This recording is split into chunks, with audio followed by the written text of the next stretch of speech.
Welcome to the fourth episode of Arya. Today we are going to discuss another quality of a noble person that not only makes their personality shine, but also motivates others to get past their own limitations. We are going to explore gratefulness through a new lens. Let's begin with some incidents from the extraordinary life of the Buddha himself that will sail us along the path of gratitude without being misguided. The story of Bodhi tree is quite popular, and most of us would know that Buddha attained enlightenment under it. A descendant of that tree still exists at the Mahabodhi temple in Bodh Gaya. After he realized that he had attained nirvana, he was so filled with compassion and gratitude for the Bodhi tree that he sat in front of it and gazed without blinking his eyes for a full 7 days. Tears would drop down his eyes to express thankfulness and gratitude for giving him shelter, shade, and protection during his meditation, but he never closed his eyes for even a second. Again, 7 days after giving him birth, his natural mother had passed away and was raised by his stepmother, Queen Mahaprajapati, with great love and care. After his enlightenment, he wanted to show his immense thankfulness to his foster mother. He ordained her as the first nun of his order and guided her to reach the state of enlightenment. When she left her body, he walked behind the casket containing her mortal remains, which he never did on any other occasion. After all, he was way above the norms, traditions, and perceptions of human world, right? Then again, he went to meet his wife after attaining liberation, conveyed his apologies, and voiced his great thankfulness for whatever she had done for him.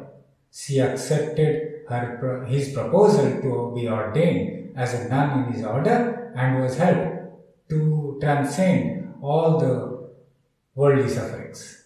One by one, he touched the lives of all those who had assisted him in any way.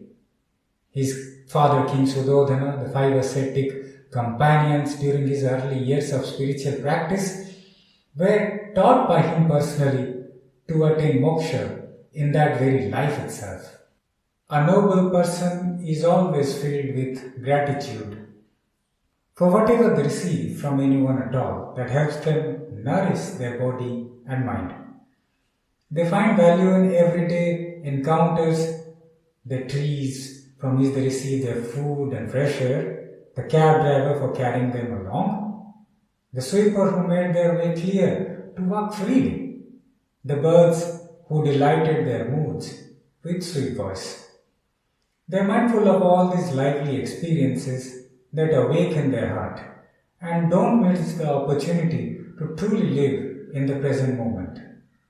They are rarely occupied with imaginary narratives in their head that restrict their abilities to have a vivid life experience. It is in those present moment experiences that they uncover how closely interconnected are we. They can appreciate the fact that no one has independent existence and whatever comes to one has arrived through another. The nature of the world is such that it is impossible to sustain without getting any help from the others. Even the monk who has renounced everything needs support from other lay people to survive. Therefore, they thank the medium through which it has arrived to them, and they thank the impersonal force that is making all these movements. A noble person does not demand things for themselves.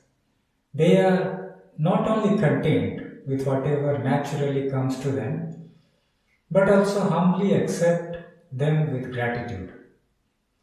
This contentment is not a dry kind where one accepts forcefully because they couldn't get anything better, but it is filled with joy of obtaining whatever has come with full heart.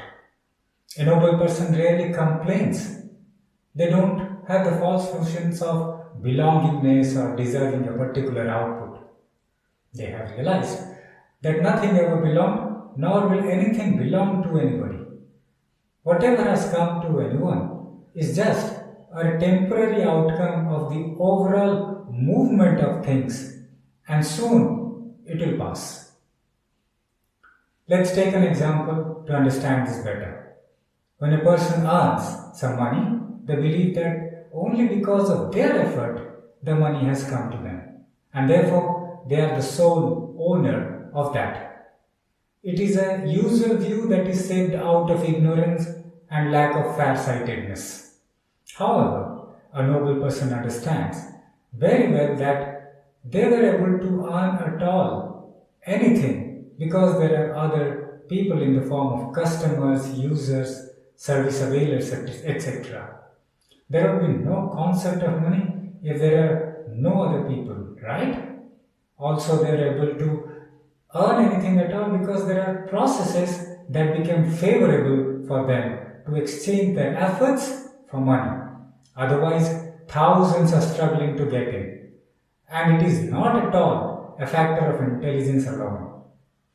They deeply acknowledge that nature has put everything in place correctly for the fruits to reach them. They may have earned the merits from their past actions, but without other beings and processes in place, nothing ever could reach them.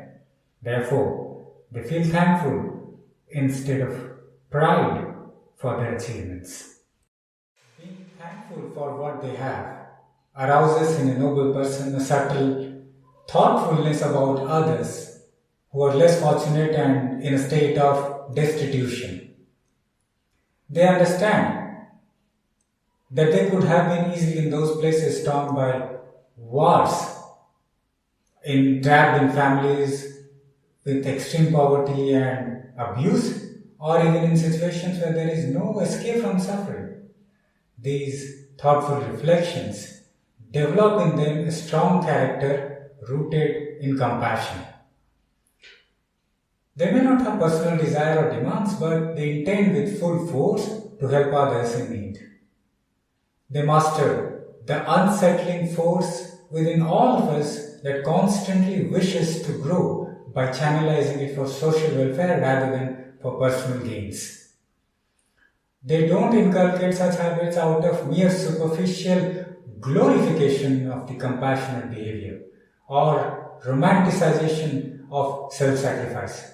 It is born out of deep wisdom that we truly are an interconnected being and not an isolated individual. Giving to others is an act of serving oneself for them. And who doesn't get the joy of serving oneself?